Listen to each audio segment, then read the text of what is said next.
Shampoo করার সঠিক পদ্ধতি দেখাবো। সবার আগে চুল খুব ভালো মতো আঁচড়ে নিতে হবে যেন কোনো জট না থাকে। এরপরে পানি দিয়ে ভালো মতো স্ক্যাল্প ভিজিয়ে এরপরে শ্যাম্পু নিয়ে নিব।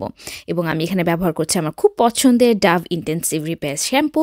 সেটাই আমি নিয়ে নিচ্ছি, হাতের তালুতে স্প্রেড করে এরপর আমি শুধুমাত্র মাথার তালুতে অ্যাপ্লাই করব। একটু সিথি কেটে কেটে শ্যাম্পুটা অ্যাপ্লাই করে এরপরে মাসাজ করে করে ফেনাটা পুরো মাথায় ছড়িয়ে দিতে হবে এবং মাসাজ করতে হবে ফিঙ্গার টিপ দিয়ে, নখ দিয়ে না।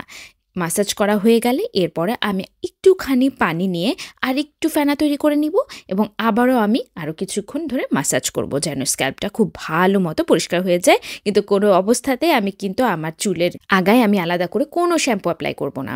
এখন ধুয়ে নেওয়ার পালা। আমি আমার স্ক্যাল্পটা যখন ভালো মতো ধুচ্ছি আপনারা খেয়াল করবেন যে ফেনাটাই কিন্তু আগা বেয়ে যখন পড়ছে সেটাই কিন্তু আপনার চুলের আগাকে পরিষ্কার করার জন্য যথেষ্ট।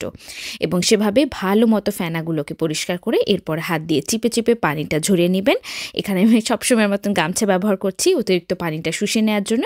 এরপর একটা মাইক্রোফাইবার টাওয়েল দিয়ে আমি চুলটাকে পেঁচিয়ে রাখবো। এই তো হয়ে গেছে। আর আমার এই পছন্দের ডাভ ইন্টেন্সিভ রিপেয়ার শ্যাম্পুটা আপনারা পেয়ে যাবেন বিউটি আপু পেজে।